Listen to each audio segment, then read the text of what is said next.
Veterans Life Magazine, July-August 2024. We begin with the director's note from Creative Director James Daigle. I'm continually amazed by the incredible support the community shows Veterans Life Magazine and the love shown to veterans.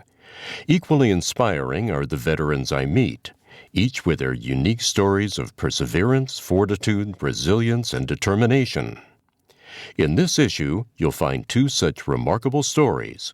One about a Tuskegee Airman who became one of the greatest combat pilots of his generation, and another about a Navy SEAL who kept getting up every time he was knocked down. Additionally, we highlight those who tirelessly support our veterans, helping them find their identity beyond the uniform and live healthy, fulfilling lives. Be sure to read about one civilian's unwavering support for veterans and a local nonprofit helping veterans take command of their lives. Each month, we strive to bring you vital information that every veteran needs to know, especially regarding the benefits you've earned. This month, we began a conversation with folks at the VA benefits and were astonished to learn about all the perks of enrolling beyond just medical care. The article on why enrolling in the VA is important is a must-read. What we do at Veterans Life Magazine is not easy. We don't do it for recognition or acknowledgement. We do it to raise awareness for the veterans community and those who serve this country we all love so much. I do hope you enjoy reading this issue as much as we enjoy publishing it. Here are details about the magazine. Visit us at Veterans Life Magazine, one word, veteranslifemagazine.com. Contact us at P.O. Box 7073, Loveland, Colorado 80537, phone 970-833-1469. Email info@veteranslifemagazine.com. Publisher and Creative Director James Daigle, james@veteranslifemagazine.com. The price for a subscription is $24 per year and includes 6 issues. To subscribe, go online to veteranslifemagazine.com or send a check for $24 to P.O. Box 7073, Loveland, Colorado 80537. The cost per issue is $5.50. If you're interested in advertising in the publication or sponsoring an article, contact James Daigle at 970-833-1469 or email james@veteranslifemagazine.com.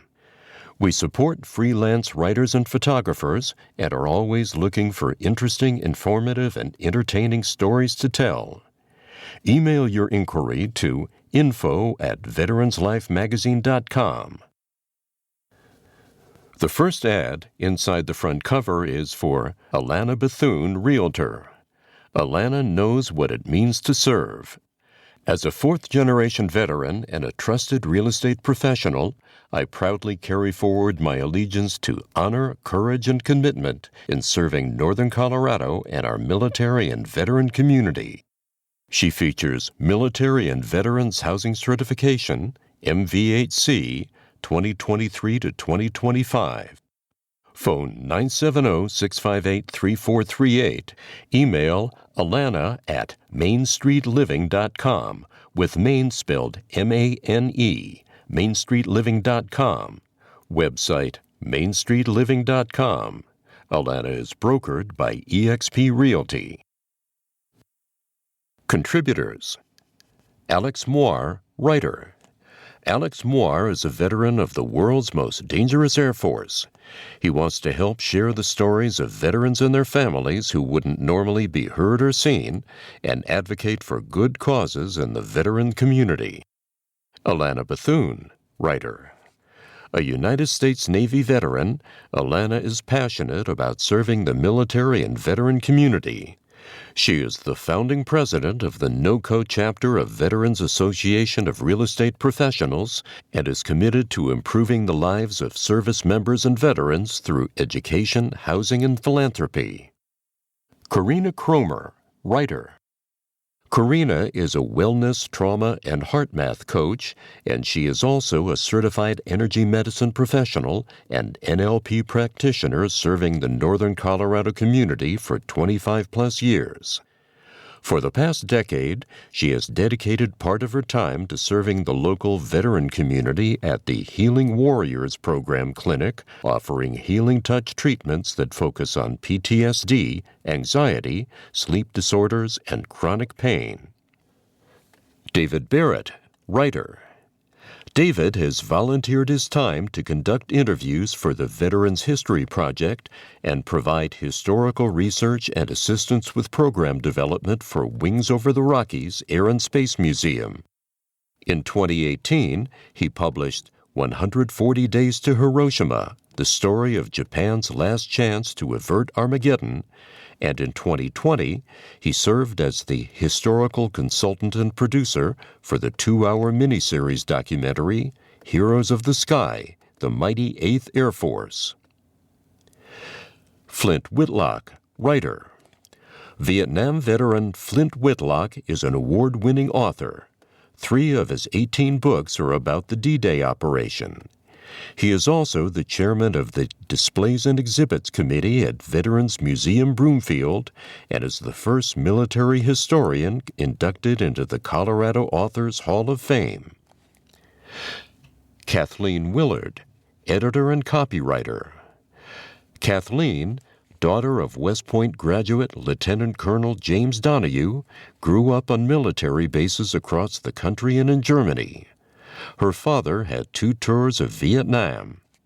Willard has published 2 books of poetry, This Incendiary Season and Cirque and Sky.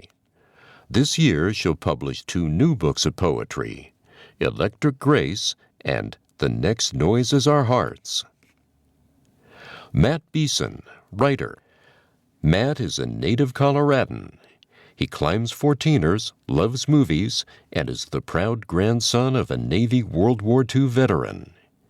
He is a history buff and teaches history and geography at Colorado early colleges. He also has extensive knowledge of Vietnam War history. Margarita and James Holland, writers. James and Margarita Holland own Zach's Barbershop in downtown Loveland. When not servicing customers and working on their business, they give back to the community. James serves as a board member for the Loveland Police Citizens Advisory Board, and Margarita is involved with the Loveland Creative District Board and the Cultural Services Board. Nate Dion, writer. Nate is a heartfelt storyteller and is dedicated to sharing the stories of veterans, like his father, so we never forget their sacrifices. Here are the contents of this issue. Under Features, Stephanie Podberg by Nate Dion, Refined by Fire by Nate Dion, A Visit to D-Day Sites by Flint Whitlock, Building a Healthier Future by Nate Dion, Taps, The Bugle Call by Matt Beeson.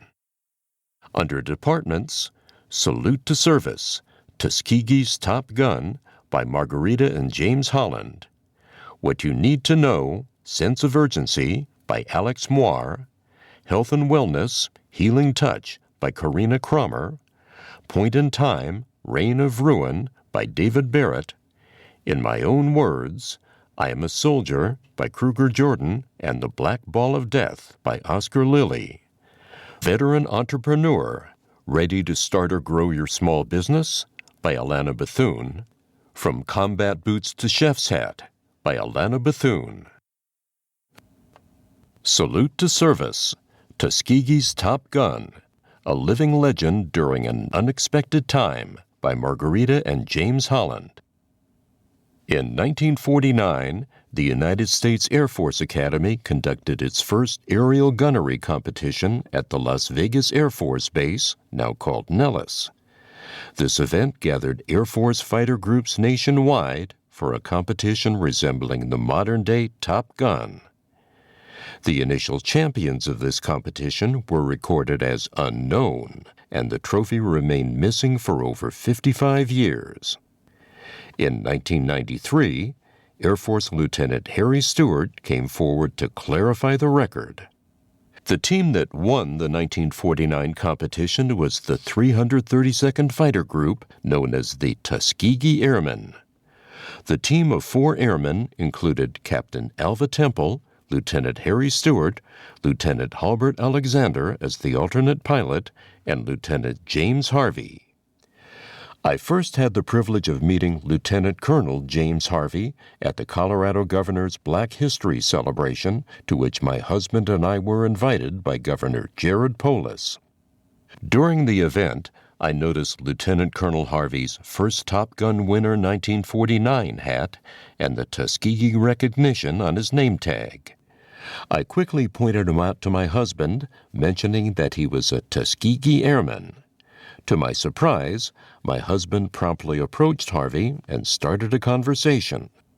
A few months later, we had the opportunity to interview him for this article.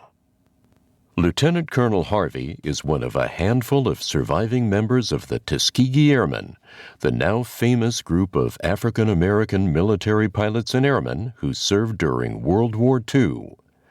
The Tuskegee Airmen received their name from the Tuskegee Army Airfield in Alabama, where they trained separately from white pilots and were assigned to black-only units.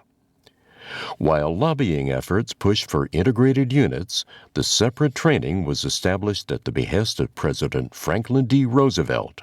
Before the Tuskegee Airmen, no African American had ever been a military pilot for the United States. James Harvey III was born in Montclair, New Jersey on July 13, 1923. When Harvey was 13, his poor but proud family moved to northeastern Pennsylvania, New Angola Station, where he and his family were the only African Americans. There, his dream of becoming a pilot was born as he watched a group of Curtiss P-40 Warhawks flying over his home. In school, he learned how to adapt and focus on what was important. And not only did he graduate as valedictorian of his class, he also excelled in other aspects of his high school career. He served as president of his senior class, anchor on the gymnastics team, and captain of the basketball team, all while growing up without many of the privileges many of his white classmates enjoyed. Harvey recounted being treated like everyone else, experiencing no racism, despite living in the era of the Jim Crow laws. No name-calling, none of it, my whole 4 years I was out there. When I got into the military, it all started, Harvey said. Harvey first tried to enlist in the Army in January of 1943. However, he was turned down because of the color of his skin. Ironically, a few short months later, Harvey was drafted as an Army Air Corps engineer. Upon entrance into the Army, Harvey applied for the Aviation Cadet Training Program to fulfill his dream of becoming a pilot. He was accepted and shortly thereafter moved to Tuskegee, Alabama, to train in the Tuskegee Flight Program. After entering the military, Harvey had his first experience with racism. But Harvey did not allow the prejudices of others to prevent him from achieving his goal. Harvey said, "Well, the way I look at it, I don't have the problem. They have the problem. We don't have the problem. They do. Move on." This theme followed Harvey not only in the military, but throughout his life. Not only did his positive attitude carry him forward through training, it continued to guide him for the rest of his life. Despite the prevalent racism of the time, the primary instructors were black graduates of the program. Their role encompassed 2 main tasks: teaching the recruits how to fly and preparing them for the challenges they would face with white instructors in basic and advanced training, who would often use derogatory name-calling and provocations to try to fail African-American trainees. But Harvey, a self-proclaimed perfectionist, would not let the challenges stop him. "I wanted to be a pilot, and I did it. It was something that I wanted to do, and from there, everything fell in place. I did what I was supposed to do, and being a pilot was the finished product." In October 1944, Harvey successfully completed the Tuskegee Flight Program in the Army Air Corps, 44I class, earning his wings and commission as a second lieutenant flying officer. 2 years after being drafted, Harvey completed combat training in Walterboro, South Carolina, and trained as a replacement pilot for the 332nd Fighter Group. Harvey stated, "We concentrated on our flying, and we did our flying, and everything turned out fine because we were good at what we did, and you could not take that away from us." In 1949, Harvey and 3 other airmen from the 332nd Fighter Group were chosen to participate in the aerial gunnery competition in Las Vegas. He and the rest of the crew competed in 5 events: aerial gunnery, dive bombing, skip bombing, rocket firing, and panel strafing. Despite flying the then-obsolete P-47 Thunderbolts, Harvey and his team led the 10-day event almost every step of the way, even though his competitors were flying the newer P-51 Mustang and P-82 twin Mustang fighters. Unfortunately, the team did not receive recognition for their victory in the history books by senior leaders until 2022. Harvey stated that almost 73 years after the fact, and there is no one around except for Harry Stewart and I. Everyone else is gone. They didn't think we could do it. They didn't think we had the ability to fly aircraft or operate heavy equipment. We were inferior to the white man, and we were nothing. We proved them wrong and won this competition. The only documentation that the 332nd Fighter Group had for winning that day was a picture taken after the competition with the trophy. Harvey and his team never received the trophy or any recognition. After the competition, he continued his service in the Air Force during the Korean War, flying 126 combat missions throughout his career, more than double the number of missions white fighter pilots typically flew. He was the first black fighter jet pilot to fly in combat, and he is arguably one of the best pilots of his generation. After serving in the military for 22 years, he retired in March of 1965. Harvey then applied to fly for United Airlines.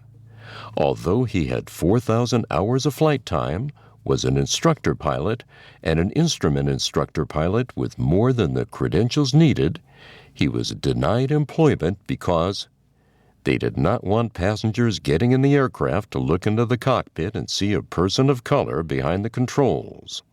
Sadly, Lieutenant Colonel Harvey never had the opportunity to fly again, even though it was something that he loved to do. Although he did not have a chance to continue flying after his military career, Lieutenant Colonel Harvey went to work for Oscar Mayer, settling in Denver, Colorado with his 4 daughters. Lieutenant Colonel Harvey did not hold on to the past. He persevered and worked hard as the perfectionist he is, and made a good life for himself that he was happy with. Now, he has the chance to travel across the nation and share his story as part of the black airmen who defied the odds stacked against them and served their country, even when it didn't show them the respect they had earned. In 2023, Harvey was honored with the title of Lieutenant Colonel Harvey. Additionally, following a presentation for United Airlines where he recounted the story of being denied due to the color of his skin, Harvey was bestowed with United Airlines Gold Retirement Wings adorned with signatures from United pilots, as well as a model airplane. Recognition and accolades may have taken decades, but it is my hope that through this humble man we can learn to foster peace, love within our communities, and appreciate the path he and fellow Tuskegee Airmen alike paved. Not only did they cross color barriers, but they dismantled stereotypes surrounding black aviators and their abilities. Harvey still enjoys friendly banter and possesses an unforgettable laughter, smile, and personality. It is a privilege to know a living legend, a hero not only in the African American community, but to us all. His story is one we can be proud to remember for generations to come. To watch a video documentary on Lieutenant Colonel James Harvey, one of the greatest combat pilots of his generation, go to YouTube and search for The Untold Story of the First Top Gun Competition. Next are two ads. First, from Exodus Moving and Storage. We recognize your commitment to service. Let us honor you with respect, compassion, and integrity for all of your moving, packing, and storage needs. Veterans receive a 5% discount off labor for moves. Exodus is locally owned, locally involved, and nationally connected. Silver certified, specializing in older adults moves. Move local and long distance. 28 years of satisfied customers. Phone 800-549-1488 or locally 970-484-1488. Website exodusmoving.com. Then, let's talk guns, Colorado. More than 40% of Colorado homes have a gun. We 100% need to talk. Firearms may be a part of life in Colorado, but firearm injuries don't have to be. There are steps everyone can take to keep our state safe. Let's talk safe storage. Storing your gun securely is as important as shooting it safely. To prevent injuries, keep guns unloaded in a locked safe. Hide the key or combination, and bolt the safe to your home or vehicle so it can't be easily stolen. Let's talk quick access. If you have a weapon for home defense, you might choose to keep it loaded. Fortunately, there are safes that pop open with a 4-digit code or a fingerprint, so you can get your gun if you need it while keeping it out of the wrong hands. And let's talk temporary storage. Almost 70% of gun fatalities are suicides, so make a plan now before anyone shows warning signs. You can store guns with a family member or friend, leave them with your local police or sheriff. Ask for additional help. Website, Let's Talk Guns Colorado, one word, letstalkgunscolorado.com. What you need to know. Sense of urgency. Why enrolling for VA healthcare benefits is more important than ever. By Alex Moore. Heather Campbell knows how you feel about VA healthcare. As Congressional Liaison for the Cheyenne Regional Office, including most of northern Colorado and southern Wyoming, her job is to listen to veterans' grievances with the system, advocate for their health, and help solve their problems so they can get the care they need. My fellow Air Force veteran has surely seen it all and heard it all from every quarter, and her message to every veteran is this: enroll sooner rather than later. The benefits literally have never been better, and your eligibility has never been as easy to guarantee. Due in large part to recent legislation, see the article in the May-June issue, What You Need to Know, the PACT Act, the field has been wide open for service-connected disabilities since March 5, 2024, covering exposure to toxic hazards such as asbestos, sand, and volatile chemicals at locations from Camp Lejeune to Yemen. Heather's favorite question is, what did you do in the military? Odds are high that unless you sat at a desk and never sprained your ankle, and good for you, by the way, your job exposed you to a hazard that can get you more medical attention now. It should go without saying that the sooner after discharge someone applies for benefits, the sooner their doctor can make the logical leap from a medical condition to a related military hazard. Even knowing all this, and many are still unaware, why is it so hard to get veterans to enroll to be seen? The usual excuses and disinformation. Enter myself, a youngish GWOT, that's Global War on Terrorism, veteran, who never felt like enrolling until now, and with the litany of usual excuses. With a distinct feeling that Heather wanted to, politely, shake me through the phone, I explained to her that I am proudly ready to march myself into the VHA, Veterans Health Administration, Form 1010 in hand, and take charge of my medical care. We discuss the many reasons people hesitate: a lack of knowledge, despair and rejection, and perceived lack of need.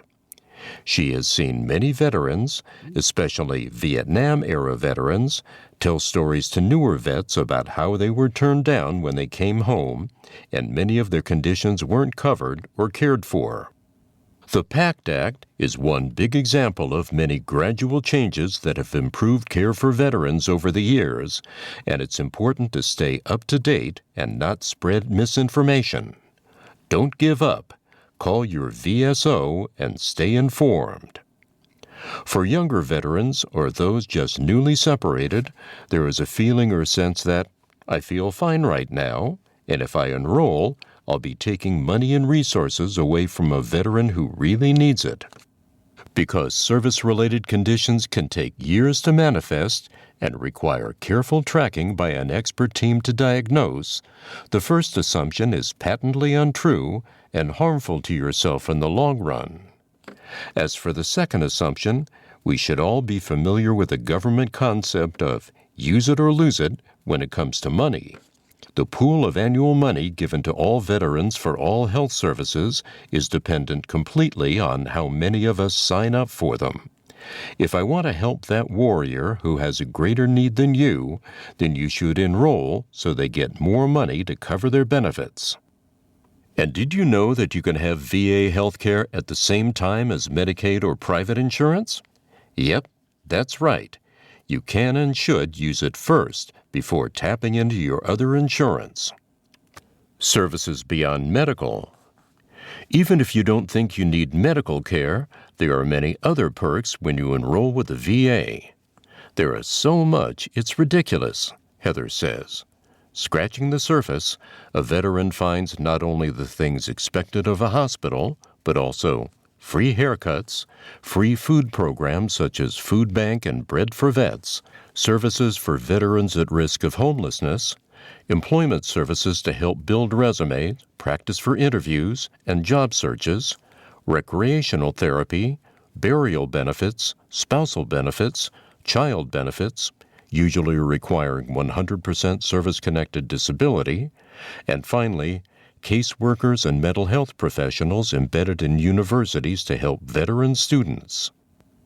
And if you do need medical care, the VA Health Patient Aligned Care Team, abbreviated PACT, unlike private sector medical services, connects every single veteran, yes, even you, with a dedicated team to facilitate your bespoke care needs, including not only your primary care, abbreviated PC, doctor, but a nurse, social worker, pharmacist, and care specialist.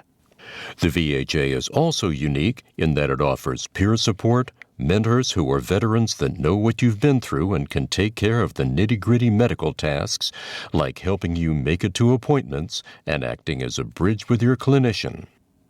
So, what's next? What would Heather Campbell say to a veteran who's been out of active service for a day or a decade and is questioning whether to enroll? You're only hurting yourself. It's better to have it and not need it than to need it and not have it.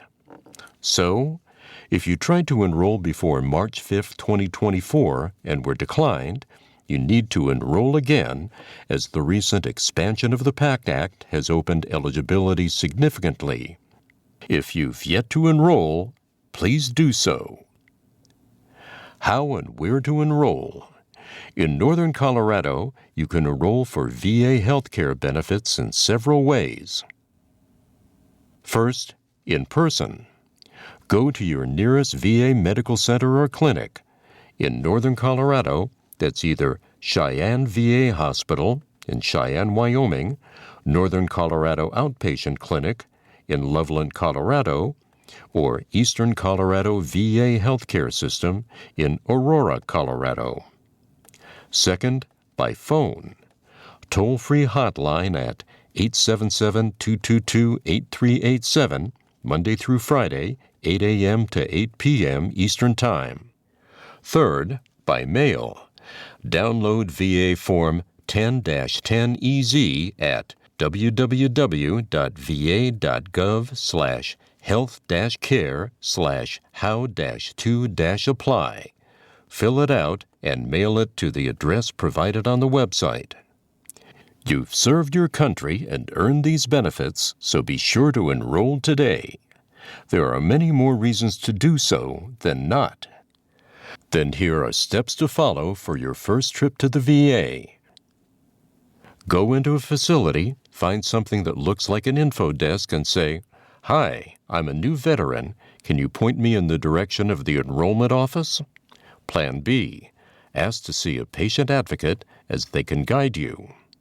If you have them, bring DD-214, photo ID, SS card, and a VA 1010 filled out, or they'll help you get these things and give you a fresh form. After enrollment, ask to schedule your first primary care, that's PC, intake appointment. You'll be asked to come in to do lab work, maybe 1 to 2 days prior. Some labs are walk-in, some need schedule, for your primary care appointment. Go to your appointment, get vitals checked, do a screening with the nurse, and get referrals for the specific care you need or want. This is a good time to bring up your list of health issues and review it with the nurse or your primary care physician. Ask who is your primary care doctor and primary care social worker. This is especially important as they are the key holders of your information. Your primary care doctor will refer you to consultants or other departments for specific health needs. They are the point person for all of your medical needs. Ask the patient advocate at the facility any general questions you may have, such as where the restrooms are and where you can find your doctor's office. If you are told no, or if you are afraid you're still ineligible, contact your local VSO for answers and more information. And keep in touch with them as rules change that could affect your eligibility. Warning: you will be asked about suicidal or homicidal thoughts at every stage. Understand that it is for your continued safety and care and is not meant to cause extra anxiety. Health and Wellness: Healing Touch, Restoring Peace and Wellness for Veterans, by Karina Cromer, credentials HTCP, HMC-MT, NLP, RMT. In today's world, where the toll of military service can leave lasting scars on the mind and body, complementary and integrative therapies like Healing Touch are gaining recognition for their ability to provide comfort and relief to our veterans. Healing Touch, an energy-based approach to health and healing, addresses the physical, emotional, and mental well-being of those who have served our country. What is Healing Touch? Healing Touch is rooted in the belief that human beings have a subtle electromagnetic energy system that can be influenced by the power of touch. Exploring the scientific concept of the biofield, which encompasses the electromagnetic energy emitted by the human body, sheds light on how Healing Touch works. As electric beings, we emit light, heat, and energy through our electromagnetic field. By delving into the seen and unseen layers of the body, Healing Touch facilitates unobstructed energy flow, promoting calm and equilibrium. Practitioners of Healing Touch use light touch and hand movements to clear, balance, and revitalize the human energy system. This process aims to harmonize and promote well-being by ensuring a smooth energy flow throughout the body. By addressing both physical and energetic aspects of healing, Healing Touch offers a holistic approach to wellness. People have reported feeling lighter, clear-minded, calm, and pain-free after a session. Benefits of Healing Touch for veterans. Healing Touch is recognized by the VHA as part of the whole health approach. For veterans grappling with the invisible wounds of war, including post-traumatic stress disorder, PTSD, sleep disturbances, grief, and chronic pain, Healing Touch offers hope and relief. Above-mentioned stressors can disrupt the balance and flow of energy within the biofield, leading to physical and emotional imbalances. These disturbances can manifest as blockages or irregularities in the energy field, impacting the body's ability to function optimally and affecting physical, mental, and emotional states. In everyday life, that can show up as high anxiety, hypervigilance, chronic pain, lack of sleep, and a slew of life-altering symptoms. Research suggests that healing touch can mitigate these symptoms by fostering relaxation, reducing anxiety and stress, and bolstering emotional resilience. Additionally, healing touch has been shown to improve sleep quality, a common challenge for veterans coping with trauma-related issues. By rebalancing the body's energy flow, healing touch supports natural self-healing processes and fosters inner peace and tranquility. Many veterans have encountered remarkable transformations through healing touch sessions. Veteran Mary, through consistent treatments, experienced a significant alleviation of her chronic pain and physical discomfort, empowering her to regain agency over her body and mind. This gentle, holistic, non-invasive approach not only provided relief, but also fostered a deep sense of grounding and connection within herself and with those around her. Mary's experiences exemplify the profound impact that healing touch can have on veterans seeking relief and restoration. As healing touch and its benefits becomes more widely recognized, many healthcare facilities serving veterans are incorporating this complementary approach into their treatment offerings.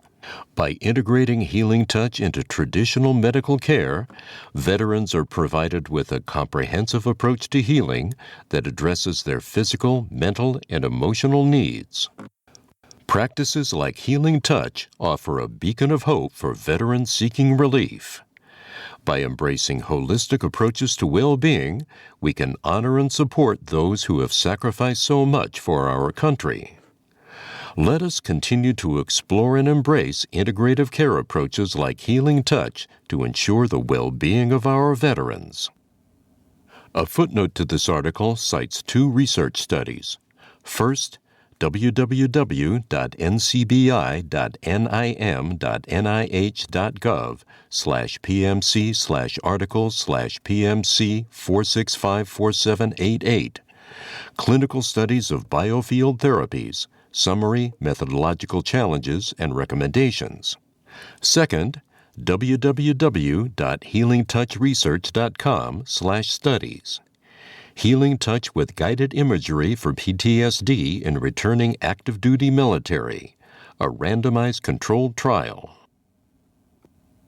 The next feature focuses on Stephanie Potberg, One Civilian's Unwavering Support for Veterans, by Nate Dion. Johnstown, Colorado may seem like a small dot on the map, but it contains a vibrant community of veterans and those who support them. One of those supporters is Stephanie Potberg. Stephanie grew up as a junior member of her local American Legion Auxiliary. She participated in and led many events, eventually becoming an adult member and later president of the chapter of the Auxiliary at the JM Post in Johnstown, a unique dual post combining the American Legion and the Veterans of Foreign Wars, VFW. Through her passion to serve veterans, Stephanie has built lasting relationships. Encouraged by fellow board members, she became a guardian on the High Plains Honor Flights, accompanying veterans on life-changing trips. It's important to see these veterans take this trip of a lifetime, she says. So, why does she do it? Her motivation stems from a deep-seated belief that freedom is not free.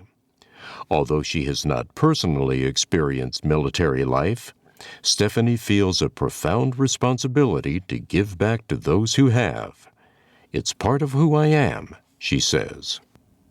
I can't imagine what some of them have gone through, and it's important to me that we recognize these men and women and their families. Honor Flight is a program that honors our national heroes with the trip of a lifetime with fellow comrades to Washington, D.C., to visit the memorials dedicated to their service. For many, it is the first time they've received a formal send-off and homecoming, an experience they never had, especially for Vietnam veterans. The privilege of participating in Honor Flight has become particularly meaningful for Stephanie. The first time Stephanie served as a guardian on an honor flight, she witnessed a veteran's awe and disbelief as helicopters escorted their bus. "That's for us?" the veteran asked. Like that veteran, many feel undeserving of the recognition they receive. They all say, "I shouldn't be here. This is for someone who deserves it." But they do deserve it, Stephanie insists. The point of these trips is to give veterans a chance to connect, share stories, and support each other. But Stephanie's dedication extends beyond Honor Flight. Through her work at the JM Post, she and her fellow board members support numerous organizations, including Honor Flight, Healing Warriors, Stillwater Ranch, Project Sanctuary, Fisher House, and Hearts and Horses, just to name a few. At the heart of Stephanie's efforts for over 15 years was the JM Post Annual Golf Tournament, a major fundraising event that has raised over $300,000 for veterans and their families. Stephanie's engagement with the golf tournament evolved from being a participant to a committed organizer. For those who have never faced the horrors of war, there are profound ways to support and honor our veterans. You don't need to have served in the military to make a difference in the life of a veteran. By participating in local veterans organizations, volunteering for events, or simply raising awareness, anyone can contribute to honoring and supporting those who have served. After all, supporting our veterans isn't just about honoring their past service. It's about building a future where their sacrifices are acknowledged, their stories are heard, and their community enables them to support one another and thrive. Next are two ads. First, from World Communication Bridges, LLC, Unlocking Communications, Bridging Cultures. World Communication Bridges offers professional and unique services in translation, transcription, and interpretation. We localize communication to address cultural sensitivity. Our expertise extends to those who require assistance with medical or legal documents, interpretation of healthcare and health insurance notices. Other services, Spanish and English conversational courses, basic translation courses, plain language training and consulting. Todos los servicios se ofrecen en español también. To learn more or for assistance, call 970-694-1110. That's 970-694-1110. Second, from Veterans Plaza of Northern Colorado, Heroes Foursome Scramble Golf Tournament, August 30th at Mariana Butte in Loveland. Platinum sponsor, Edge Mortgage. Gold sponsors, Freddy Steakburgers and Shields of Colorado. Media sponsor, 50 Plus Marketplace. Registration fees, after July 15th, $175 singles or $650 foursome. Fees include breakfast burrito, golf cart, practice balls, lunch, gift certificates, goodie bag, and green fees. First to third and last place awards with men's, women's, drive, and putting contest. Extras include mulligans plus our popular Crazy Putting Contest. Register today at www.veteransplazanoco.org. Refined by Fire, Discovering Resilience and Redemption by Nate Dion. A cold winter day in late December should be a time of hope and excitement for a new year. But December 30th, 2021 holds a different memory for those of us in northern Colorado. The hope and excitement that would normally fill the air was replaced by the smoke of the Marshall Fire. And for former Navy SEAL and Boulder Battalion Fire Chief Gil Espinoza, the fire hit a lot closer to home. His house was one of 1,000-plus homes destroyed that day. But for Gil, the fire had a lot in common with other moments in his life, each a crucible that stripped away the less important details and revealed important truths. Hell Week. One of the first crucibles in Gil's life came during Hell Week during his training to be a Navy SEAL. He had endured all the training leading up to Hell Week and even made it to the last day, but a simple mistake nearly cost him all the hard work and effort he had put in. Part of his training took place in the waters of San Diego Bay, where the temperature was about 54 degrees. Due to the exhaustion, stress, and hypothermia, Gil thought that the evolution of the training session in the bay had concluded and that the line of men he was following were simply getting out of the water. But what Gil had joined was the group of men who had quit, and no matter what he told his instructors, Gil was included with the quitters. Giving up would have been easy after all, according to everyone else he already had. But he fought to get back into training, taking his request all the way to the base commander, the Navy captain in command of all Navy SEAL training. And when he did, 20 other dropouts from Class 41 joined him, hoping for a second chance. For a week, Gil waited outside the captain's office while the dropouts who followed him slowly shrank to 5 men. After a week of waiting outside the office, the captain ordered them to leave him alone for a week and come back on a Friday. That Friday, the 6 remaining men were called into the office and given an option. They could restart their training from the very beginning, provided that none of them quit or got injured. If any one of the 6 were to leave for any reason, the others would be dropped from the class. Gil looked at the others and said, "I'm in," and all 6 agreed. One thought cemented their resolve and made them true teammates. I would rather die than quit. In that next class, Class 42, Gil found the superficial nonsense stripped away. What was revealed was the will and courage to persevere and fight back when circumstances were outside of his control. It is also where he found one of the phrases that continues to impact his life. The only easy day was yesterday. Vietnam. The next crucible for Gil was in Vietnam. In many ways, the war demonstrated just how inhumane men could be to each other. Gil describes an incident in which one of his commanders showed a confiscated jar filled with human ears and told Gil and his unit that doing anything like that would not be tolerated.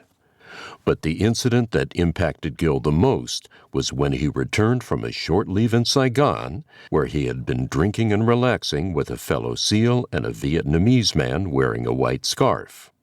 Having returned from the weekend of R&R, Gil and his teammate carried out a mission to ambush the Viet Cong fighters in the Mekong Delta. After the ambush, while they were checking the bodies of their enemies for intel, they were horrified to discover that one of the fighters they killed was the young man with the white scarf they'd spent time with only a short time before. With tears in his eyes, Gil recalls that if it hadn't been for war, he'd have been one of my very best friends. Events like those cemented Gil's father's words into reality. My dad, when I went off to Vietnam, said, "Mijo, remember you're a human being. Don't ever forget that." And so now I'm thinking of my officers and going, I was with people that were human beings. They were soldiers and warriors, but they're human beings. Boulder Fire Department. When Gil came back from Vietnam, he faced his next crucible. To fulfill a childhood dream, he became a firefighter. As a firefighter in Boulder, Gil worked long days and dangerous jobs. But it was the time off the clock that was more dangerous for Gil. He would drink constantly whenever he didn't have to work, and sometimes he would lose track of what day it was. He would look for fights, and when he found them he'd win, but there was no fulfillment in it. At the time, he didn't realize his bad habits were the effects of PTSD. That's when he met his wife and found Jesus. At that point, he decided to pour himself into his work and be the best firefighter he could be. But when he visited his battalion chief, his chief gave him a wake-up call. The chief told him, "They'll be glad when you leave because you're crazy." We don't know if you need a priest, a psychologist, a doctor, or what, but they'll be glad when you're gone, because your reputation sucks." Being told that his reputation sucked hit Gil particularly hard. Gil recalled what his father had said. "Gibby, the only thing I've given you is my last name. Don't bring disrespect on it." And that rang in my spirit. I think that's when I heard from God. That was when God said, either you're a for-real firefighter or you're not. You're either committed or you're not.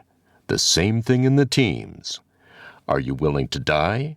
Are you willing to fight for these guys? And the fire service gave that to me. It took nearly 30 years to turn his life around and win back the reputation that he had lost, but Gil used the perseverance and resilience that he had discovered in his Navy SEAL training to move forward on the new path he had chosen. Through the fire. The next crucible Gil faced came unexpectedly. He had retired from his role as a battalion chief in the Boulder Fire Department in 2012. He had begun to contemplate the different aspects of his character and how the trials he had faced revealed the person he really was. But in 2021, the devastating Marshall Fire provided another challenge to his core beliefs, as his home was caught in the fast-moving blaze. It would be natural to get angry or depressed, but Gil held no anger toward God or anyone else in spite of all he lost.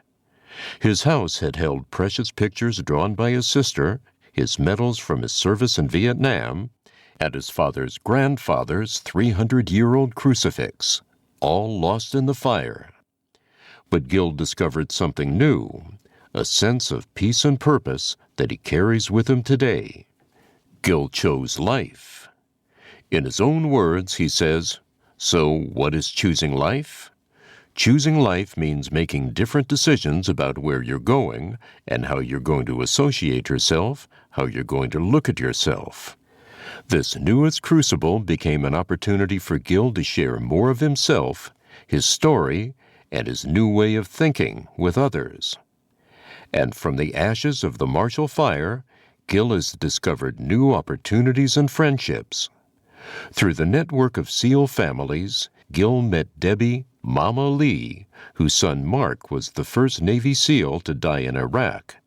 She runs America's Mighty Warriors, a nonprofit that serves veterans in need. She heard about Gil's story through the network and reached out to help him after the Marshall Fire. And then she introduced him to another SEAL, Jocko Willink, a well-known author and podcast host who invited Gil onto his podcast for episode 361. There, Gil got to share his story and philosophy in great detail. If you have a few hours to spare, it's definitely worth a listen. One of Gil's favorite phrases is, "You can't change the temperature of the ocean." There are circumstances you can't escape or change. These moments are crucibles that reveal who we really are. They strip away our bravado and notions of who we think we are and give us the opportunity to choose who we're going to be. And if you're brave enough to confront yourself and courageous enough to push through the fire, you can come out of the crucible stronger, more honorable, and maybe a little wiser for it. The next ad is from Frontier Access and Mobility. Travel safely and independently. Frontier Access and Mobility is your one-stop shop for all your auto access needs. Don't get left behind because of your mobility equipment. We offer solutions for all equipment types and budgets. Buy or rent a wheelchair-accessible van in Fort Collins, Colorado, at 819 East Mulberry, phone 970-223-8267. In Cheyenne, Wyoming, at 1207 East Pershing, phone 307-637-7663. Frontier Access and Mobility, website www.frontieraccess.com. The next feature is A Visit to the D-Day Sites, an emotional ride back in time, by Flint Whitlock. In June 2024, I was again chosen by the Smithsonian Institution to lead an 80th anniversary D-Day trip to England and France. I say this not to brag, but to express how humbled I was to be entrusted, for about the 6th time, with accompanying a small group of 25 people and sharing my knowledge of Operation Overlord with people who have a fascination for, as I like to call it, the invasion that saved civilization. Ours wasn't the only group. I don't have the final figures, but I'm sure there were more people in Normandy for this anniversary than were there on June 6, 1944.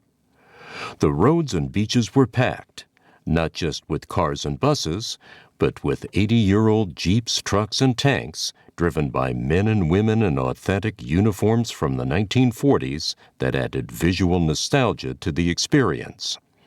And from the skies came the continual roar of vintage aircraft. While I've spent half my life reading and writing about Overlord, it's easy and wrong for me to assume that most people are as familiar with the operation as I am. When I explain the operation while standing on the sands of Omaha Beach, or at Pegasus Bridge, or St. Mère Église, or the cratered cliff-top battlefield at Pointe du Hoc, I saw the look of amazement and sudden understanding in the eyes of folks in my group, and I got all the more excited. I tell them that all the books and films about D-Day cannot compare with actually being there where history was made, and to understand the battle, they must walk the battlefield. In their mind's eyes, they begin to experience for the first time the history-changing operation that they've heard about for so long. They are actually touring the British Cabinet war rooms beneath the bombed-out streets of London, where Churchill and his top generals and admirals planned the war. They are standing on the bridge and inside the gun turrets of HMS Belfast, a light cruiser now anchored in the Thames, but which 8 decades earlier had fired some of the first salvos against Nazi-occupied France. They are visiting the preserved complex at once top-secret Bletchley Park, where scores of Britain's top scientists work tirelessly around the clock to break the fiendishly difficult German military codes, shortening the war by an estimated 2 years. They are viewing the same huge wall-sized map inside Southwick House at Portsmouth, where Eisenhower and his staff tracked the progress of the mighty Allied fleet steaming across the English Channel toward France to launch the Great Crusade. They are exploring the battered, shattered concrete casemates that held the German guns and gunners who must have been terrified at the sight of 7,000 warships headed straight for them. They are walking on the once blood-stained sands of the 5 invasion beaches where 156,000 American, British, Canadian, and French soldiers stormed ashore and into a maelstrom of bullets and shells. They are walking through quaint and quiet villages that once swarmed with young men who came to liberate a continent and rescue from Nazi tyranny millions of people they didn't know. And as they enter the vast silent cemeteries, they know they are walking on hallowed ground. They are touring magnificent museums filled with innumerable artifacts, large and small, that graphically demonstrate the truth of General George S. Patton's observation. Compared to war, all other forms of human endeavor shrink to insignificance. They are applauding the diminishing number of medal-bedecked men and women in their 90s and early 100s, the greatest generation, who shake our hands and thank us for thanking them and tell us with tears in their eyes, "We did it for you." As the actor Rod Steiger said during his cameo appearance in the 1962 epic Hollywood blockbuster The Longest Day, "I don't know about you, but I get goosebumps just thinking about it." Well, no matter how many times I've visited the battlefields and the other places associated with D-Day, I, too, get goosebumps just thinking about it. If you've never been to the sites associated with Operation Overlord, don't put it off any longer. You can go at any time. Next, we have 3 ads. First, from the Veterans Museum at Broomfield, Colorado, where the heroes live on. Come visit the only museum dedicated to honoring Colorado's veterans, from the Civil War to the global war on terrorism. The Veterans Museum is located at 12 Garden Center, Broomfield, on Midway Boulevard, quarter-mile east of Wadsworth. Open Tuesdays and Thursdays, 10 to 2, Saturdays, 9 to 3. Free admission. Phone 303-460-6801. Website www.broomfieldveterans.org. And the ad features a photo of soldier Miyoshi Muranaga, who lived from 1922 to 1944. He was with the 442nd Regimental Combat Team, born in California, enlisted from Japanese-American internment camp, Camp Omache, in Granada, Colorado. And he received the Medal of Honor, posthumous, for his service in Italy, 1944. And next is an ad for this magazine, Veterans Life. Veterans Life magazine is making waves. And the ad features an image of a member of the U.S. Navy Waves from World War II, where WAVES was an acronym for Women Accepted for Volunteer Emergency Service. The caption for that image is, "She's doing her part. Are you?" Veterans Life magazine is now available wherever you listen to podcasts, and there are QR codes here to listen on Apple Podcasts or Spotify. Third is an ad for American Air Heating and Air Conditioning. Will get you to your comfort zone. Residential and commercial HVAC experts, 20-plus years serving Northern Colorado. Veteran and woman-owned. Military and first responder discount on new equipment installation. They're a Lennox Premier Dealer. Phone 970-686-6086. Website www.americanairnoco, one word, americanairnoco.com. A Point in Time, Reign of Ruin, the Final Days of the Pacific War and Unconditional Surrender of Japan, by David Barrett. By the summer of 1945, the United States and Japan had both finalized their plans for the battle for mainland Japan. Paramount in President Truman's mind were the expected American losses. Multiple sources in the American military estimated the invasion of Japan would result in 250,000 to 1 million U.S. servicemen killed and 5 to 10 million Japanese deaths. Japan's leaders estimated their losses, which relied on the massive use of suicide attacks in air, sea, and ground, could reach 20 million. From May until early August, Japan's Foreign Minister Shigenori Togo carried on a series of vague communications with the Russians that were futile in bringing the war to an end. On July 18th, Japan's ambassador to the Soviet Union, Naotaki Sato, sent Togo a message saying that the Japanese must accept the equivalent of unconditional surrender, accepting the preservation of the imperial system. Togo flatly replied, "With regard to unconditional surrender, we are unable to consent to it under any circumstances whatsoever." On July 26, the Allies gave Japan an ultimatum known as the Potsdam Declaration. 13 terms were listed in the declaration, including the fact that unconditional surrender had only been applied to Japan's military. The Allies also included 2 warnings, that Japan must surrender now or face prompt and utter destruction, and that the Allies would brook no delay. Japan's Prime Minister rejected the declaration, calling it a thing of no great value. On August 6th, the U.S. exploded the first atomic bomb used in combat over the city of Hiroshima. Japan's leaders did essentially nothing for 3 days, finally meeting August 9th, the same day that the Soviets entered the war against Japan and the United States dropped a second atomic bomb on Nagasaki. The previous day, the Emperor had told Togo, "Now that this sort of weapon has been used, it is becoming increasingly impossible to continue the war." I do not think it is a good idea to miss an opportunity to end the war by attempting to secure advantageous conditions.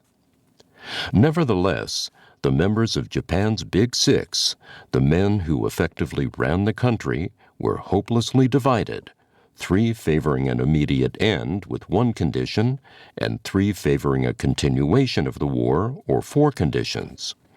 After hours of heated debate, the peace faction managed to outmaneuver the hardliners and convene an imperial conference to get the emperor's opinion on an issue that had not yet been agreed upon unanimously. After hearing both sides, Hirohito told his government he favored the peace faction's proposal. The condition attached to the Japanese acceptance of the Potsdam Declaration included the words with the understanding that the said declaration does not compromise any demand which prejudices the prerogatives of His Majesty as a sovereign ruler. This proviso preserved the imperial system and retained Hirohito as emperor and head of the government. A further requirement was garnered by one of the hardliners from the peace faction. If the Allies failed to accept their offer, the war would continue. Upon hearing of the Japanese offer, Truman immediately called a meeting with 4 of his most senior advisers and asked them, could we even consider a message with so large a but as the kind of unconditional surrender we had fought for? 3 of them wanted to accept the offer, believing that keeping the emperor served American interests by encouraging the military to lay down their arms. One man, Secretary of State James Burns, demurred. In his view, Japan's phrasing amounted to a refusal to accept the Allies' offer. Someone suggested that some changes to the wording might make the offer acceptable. Truman asked Burns to come up with a counteroffer acceptable to the Allies. Burns' response contained 2 key points. First, that the authority of the emperor shall be subject to the supreme commander of the Allied powers, and second, that the ultimate form of government of Japan shall, in accordance with the Potsdam Declaration, be established by the freely expressed will of the Japanese people. Upon receipt, the Japanese government relapsed into stalemate for 2.5 days. On the morning of August 14th, American planes released millions of leaflets over Japan describing the surrender negotiations. The emperor's most trusted advisor found one and warned the emperor that the leaflets might provoke a rebellion, since the peace negotiations had been kept secret from the Japanese people. The emperor instructed his prime minister to muster another imperial conference where, if necessary, he would command the cabinet to accept the Potsdam Declaration and the Burns counteroffer. After listening to the now familiar arguments for rejecting the Allied terms, Hirohito told his government he wanted the Burns offer accepted. The record of the imperial conferences makes clear 2 salient facts: that Emperor Hirohito ended the war, and he ended it because of the atomic bomb. He stated as much on 4 separate occasions: at his meeting with Togo on August 8th, in his imperial rescript broadcast to the nation on August 15th, in a letter to his son on September 6th, and when he told Supreme Allied Commander General Douglas MacArthur on September 7th that the peace party did not prevail until the bombing of Hiroshima created a situation which could be dramatized. Next, Building a Healthier Future: How Health for Heroes Supports Veteran Health by Nate Dion. When Nick Dunnigan joined the 82nd Airborne after re-enlisting, he thought everything was going well. He had just returned from a difficult deployment to Afghanistan, completed airborne school, and was starting a new phase of his plan to grow through the ranks and earn his Army pension. Filled with a sense of purpose, Nick showed up to Fort Bragg, now known as Fort Liberty. At first, he was doing well in his new role and was promoted to sergeant. But the positive growth didn't last. The impact of his experiences in Afghanistan began to surface about a year after his return, and they wreaked havoc on his life. Nick had trouble sleeping, which led to gaining weight and missing formations he was supposed to help lead. He struggled with unexplained bouts of irritability, constant hypervigilance, and memory issues. He didn't recognize what was going on or what had caused it, even though he was displaying signs of a minor TBI and PTSD. And because Nick was away from the people who knew him, no one else could see the transformation from success to struggle. "I had no idea what was happening to me," Nick recalls. When he finally went to the doctor for help, he was diagnosed with PTSD. The diagnosis came with prescriptions for heavy psychopharmaceuticals, which Nick refused. He had seen the negative impact these drugs could have and didn't want to deal with the side effects. And it wasn't the kind of help he wanted or needed. Fortunately, Nick's turning point came after his discharge at a rock climbing gym in Colorado Springs. On a Thursday night, Nick went to the gym with a friend where he unexpectedly met a veterans group that was using rock climbing to build community and support physical and mental health. "It was the community of like-minded individuals that helped me heal," Nick explains.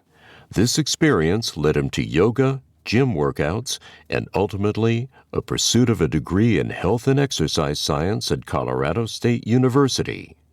And his passion for health and wellness led him to found Health for Heroes in September 2020. In the name Health for Heroes, 4 is the number 4. Health, the number 4 Heroes, all one word. How Health for Heroes came together. Health for Heroes was born out of Nick's desire to provide veterans and first responders with the resources and community he found so beneficial. "Our mission is to empower veterans and first responders to take command of their health," Nick states.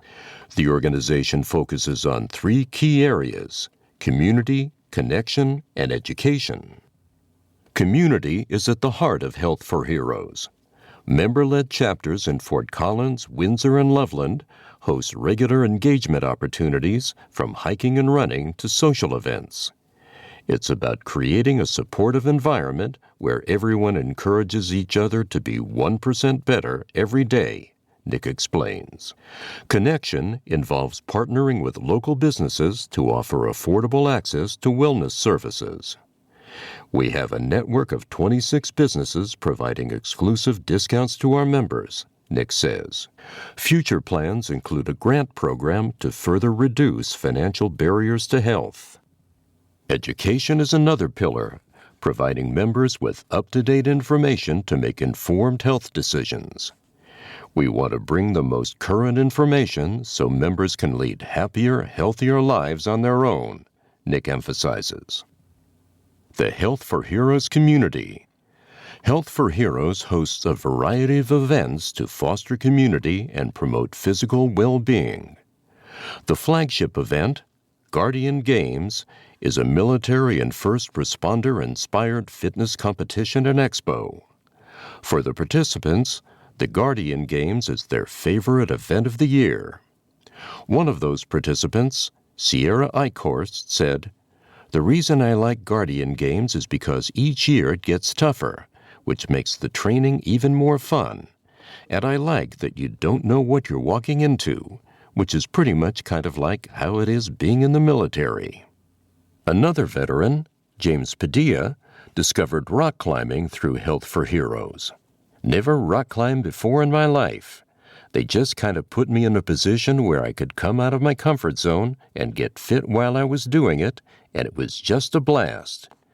It was great for my mental health just to kind of get out and be around some good camaraderie and just have fun while I was doing it." Throughout the year, Health for Heroes also organizes 5K and 10K runs, inviting military, veterans, and first responders to participate. Additionally, a family picnic at Boyd Lake, which is coming up later this year, provides members and their families a way to connect in a relaxed setting. These events provide a platform for our members to engage in physical activities at a reduced cost, Nick said. Community impact. But the most important thing for Health for Heroes is the impact on the lives of the veterans in their community. Randy Isaac, a veteran who supports Health for Heroes and participates in the Guardian Games, had this to share. It feels good to be involved in an organization, Health for Heroes, that does so much to help veterans and first responders with their mental health and keep them off the pharmaceuticals. It just helps to be able to get out and be involved and help out the people that are helping veterans in ways that we can't do. And it's not just the veterans who benefit.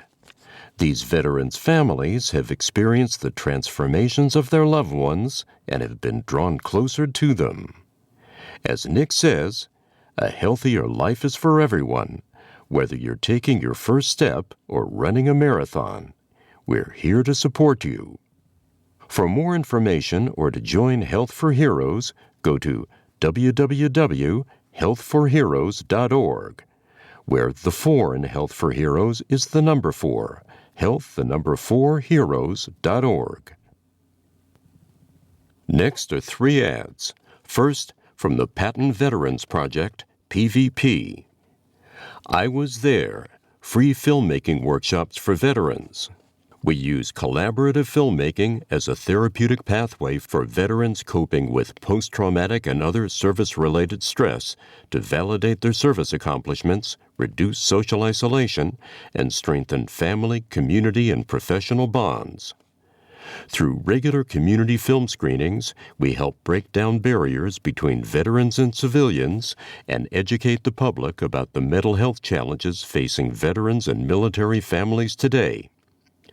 Upcoming workshops: University of Wyoming, Laramie, September 13th through 15th, Pikes Peak State College, Colorado Springs, October 4th through 6th, National Museum of Military Vehicles in Du Bois, Wyoming, November 8th through 10th, and CSU I Was There Veterans Film Fest in Fort Collins, November 11th. For more information, call 970-657-5500, thepattonveteransproject.org, also youtube.com/@Patton Veterans Project. Second, Visiting Angels Living Assistance Services, proudly serving those who served. Visiting Angels Loveland provides essential home care for veterans, allowing them to age with dignity and comfort in their own homes. Phone 970-292-5668. Website visitingangels.com/Loveland.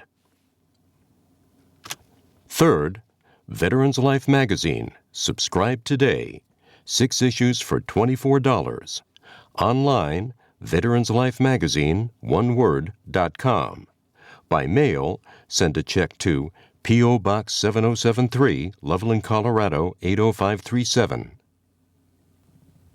In my own words, with 2 poems. First, I Am a Soldier by Kruger G.B. Jordan. I have been asked many a time over the years, why did I choose my career? And there are some days I don't even remember. Then there are those that make it all too clear. Days that make me proud of the uniform I wear and my decision to make it a career. I am a soldier. I know it brings neither fortune nor fame, but it does bring honor to my family's name. And that is something no one can ever take away. I am a soldier. A hard but simple life is mine. I go and do what has to be done so that all you who call my country home can continue to enjoy all your freedoms. I am a soldier. I know that I lay my life on the line, as do those that served before my time, many who have paid the ultimate price. We are soldiers. Remember us when you sleep in peace tonight, and know that for all of you, we signed the dotted line. Sergeant Retired Kruger Crass Jordan served for 10.5 years in the U.S. Army as an infantryman and later as a heavy engineer mechanic. He is a Mescalero Chiricahua Apache native who resides in northern Colorado along with his son. He is a poet as well as a leather worker, a craftsman of chainmail and jewelry. The second poem is The Black Ball of Death by Oscar Lilly. Speak softly, please.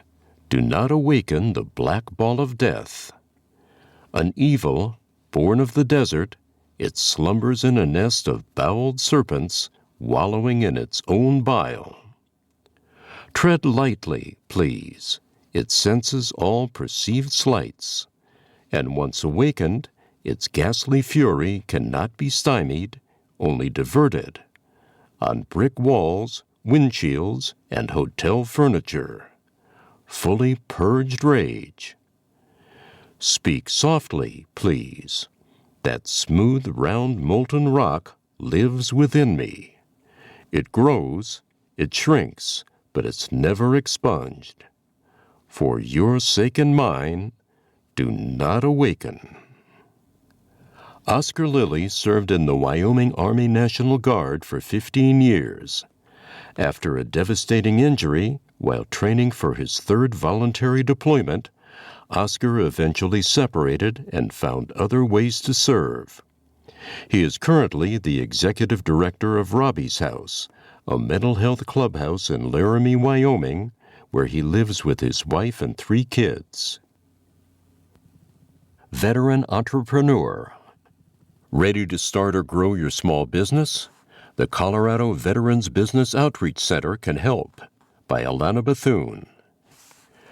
On May 1, 2023, Colorado's first Veteran Business Outreach Center opened at Mount Carmel Veteran Service Center in Colorado Springs.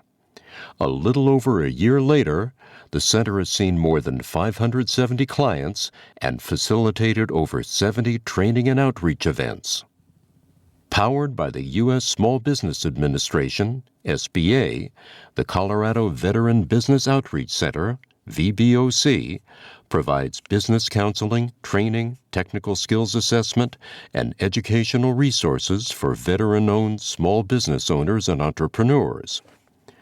We understand many people within the military community have entrepreneurial dreams but may not know how to get started, said Kia Palmer, director of the Colorado VBOC.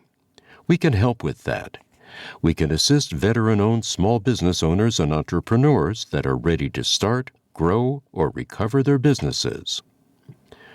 On April 24, 2024, VBOC announced their collaboration with Verizon Small Business Digital Ready to help small businesses across Colorado get the tools they need to thrive in today's digital economy.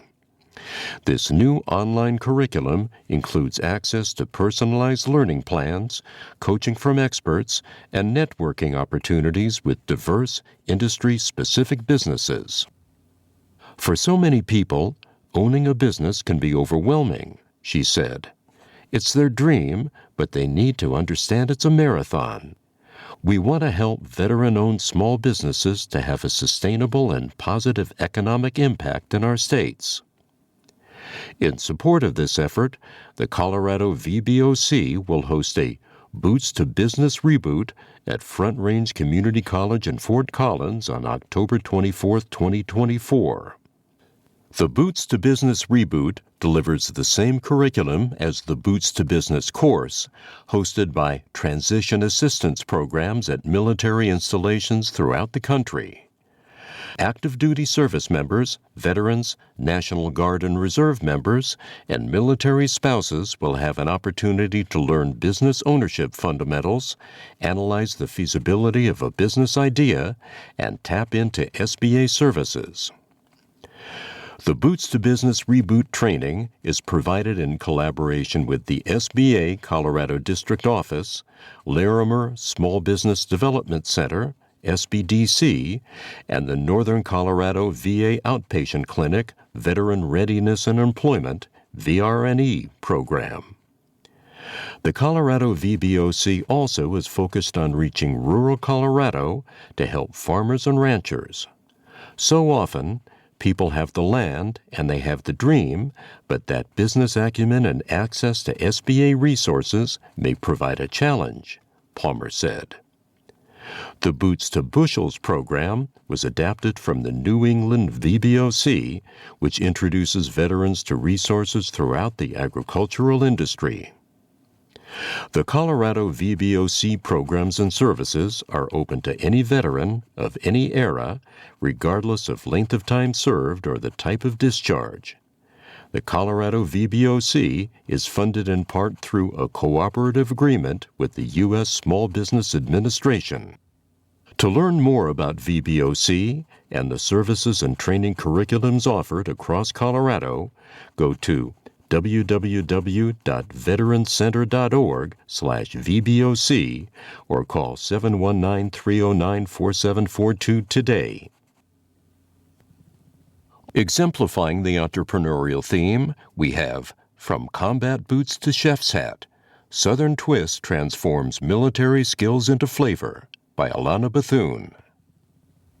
Jeremy Morgan, U.S. Army veteran, is an entrepreneur serving up delicious Southern food from his truck, Southern Twist. His slogan, "Come one, come y'all," captures the Southern spirit and hospitality that customers receive at his food truck window. Named for his unique Midwest style of Southern cooking and the tornadoes that often hit his home state, Morgan says, "What sets our food apart is that it's made to order, fresh with love, always love." Southern Twist takes pride in serving up a variety of meats and sides like smoked pork, brisket, and armadillo eggs, all protein options that can come with grilled cheese, corn muffins, fried okra, and more. Morgan serves up more than just delicious Southern food. His love of people, especially veterans, is palpable as he talks about assisting veterans in their transition from military service to business ownership. He believes his time in the military built a foundation of values that have helped him focus on what matters most, helping others. The camaraderie felt while serving alongside fellow service members doesn't just disappear after discharge. Morgan credits his success to the connections he made while starting his business, and he gives back by teaching veterans how to make incredible food, providing business education, and offering opportunities through his network of business partners. Two pillars of his success are also attributed to what he learned in the Army: structure and adaptability. The military provides structure before they provide anything else, Morgan said. The military is like a huge business. He learned what kept that well-oiled machine running and how to build a life with meaning and purpose. It absolutely boils down to who I am and what my goals are. Starting his business among the challenges of COVID-19 was harrowing, not to mention the constant weather struggles and the need to change his menu when efficiency became a big obstacle. His ability to improvise, adapt, and overcome, a common phrase used in the military and veteran community, played a huge role in his success. Staying positive and having the drive to prevail was key. The food truck industry isn't Morgan's first business venture. He owned a landscaping business for 15 years before Southern Twist. He believes there's a strong connection between the skills learned in the military and the ability to not only start a business, but run it successfully. When asked what he would say to his comrades looking to start a business, he said, "Enjoy the ride with no regrets. It'll be fun if you make it fun. It's very trying, but absolutely worth it." He also believes in reaching out to the VA for funding, something he's working on as he continues to expand his business with a new truck being built this winter and a staff of 9. Morgan encourages, reach out, stay consistent. The help is there. They really do care. Support Southern Twist. Attend a Loveland Loves food truck rally. Located next to Lake Loveland and North Lake Park, the next rally dates are August 20th and September 10th, 5 p.m. to dusk. Follow Southern Twist on their Facebook page to find out where they will be next, or go to website southerntwistfoods.com. Taps, the Bugle Call, an origin story by Matt Beeson. Whether to call at the end of the day or to provide a stream of notes to carry a loved one to heaven, taps is played to bring closure. The melancholy melody can be heard at funerals and military camps. This all-too-familiar bugle call is incorporated into the social consciousness of those who serve and their families. It has become the time-honored way of recognizing the passing of the day or of a cherished veteran.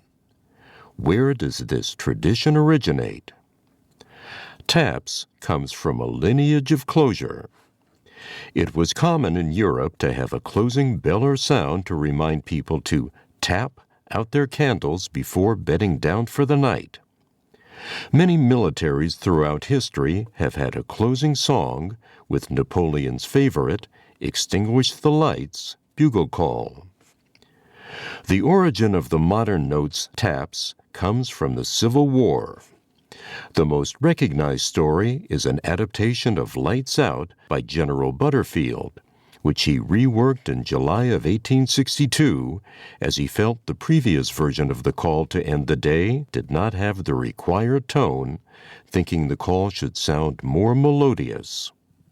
With the help of his bugler, he created a new, more somber call. This version of taps was then disseminated to other camps and became the common sound to end the day in camp from then on.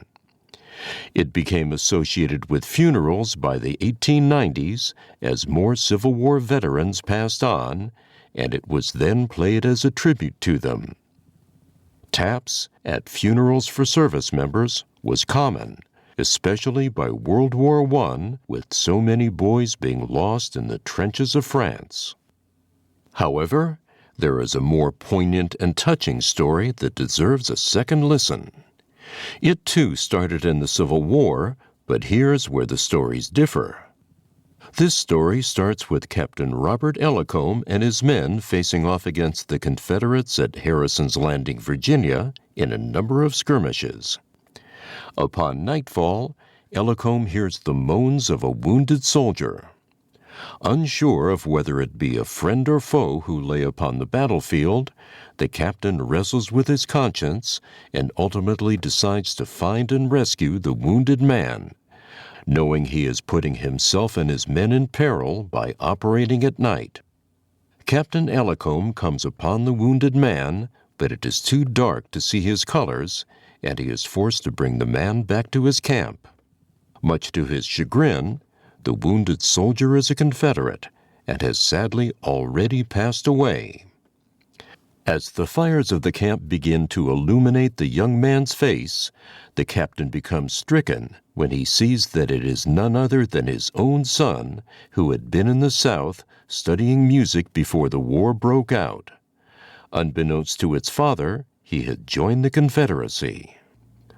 Heartbroken and beside himself, Ellicombe entreats his commanders to let him give his son full military honors at his burial. The captain's request for a dirge at his son's funeral is partially denied, and only a bugler is allowed. In preparing his son for rest, Ellicombe finds in his effects a small piece of paper with some handwritten musical notes on them. Ellicombe has the bugler incorporate these notes into a melancholy tone, and taps was performed for the first time at a military funeral. While General Butterfield's adaptation is more widely accepted and promoted, the Ellicombe tale adds an interesting thread to the fabric that is American military history. Regardless of its origins, taps is a revered way to wind down the daily intensity of camp life or to honor those who have served. We conclude with 3 ads. First, from Freddy's Frozen Custard and Steak Burgers, honored to serve those who served. Freddie Simon returned to the Philippines, where he served in the 1st Cavalry during World War II, landing in the first wave of soldiers which, with other U.S. forces, helped pave the way for MacArthur's famous return to the Philippines. Freddy'sUSA.com. Second, the Healing Warriors Program. The Healing Warriors Program, providing care, preventing suicides. Our mission is to improve wellness of veterans and their families through non-narcotic care. No-cost non-narcotic treatment, healing touch therapy, acupuncture, craniosacral therapy. For anxiety, stress and depression, pain and trauma, post-traumatic stress disorder, PTSD, traumatic brain injury, TBI, sleep disturbance, and more. Located in Fort Collins, Loveland, Longmont, Denver, and Colorado Springs. Headquarters in Fort Collins. Phone 970-776-VETS. That's 970-776-8387. Website www.healingwarriorsprogram.org. And finally, from Mark Haggard, Real Estate Broker Associate with RE/MAX Alliance. Women veterans, 2 times more likely to attempt suicide than male veterans, 2 times more likely to die by suicide than their civilian counterparts. Let's change that. The Veterans Crisis Line provides free, confidential support for veterans and their family members, 24/7, 365. To call, dial 988, then press 1. To chat, veteranscrisisline.net/chat. To text, 838-255. Veterans Crisis Line. Sponsored by Mark Haggard, Broker Associate and Veteran, USAF MRP VAREP, with RE/MAX Alliance, serving those who serve. Cell 970-222-8408. Email markhaggard@remax.net. Website markhaggard.remax.com. The office phone is 970-226-3990. It's located at 4703A Boardwalk Drive, Fort Collins, Colorado, 80525.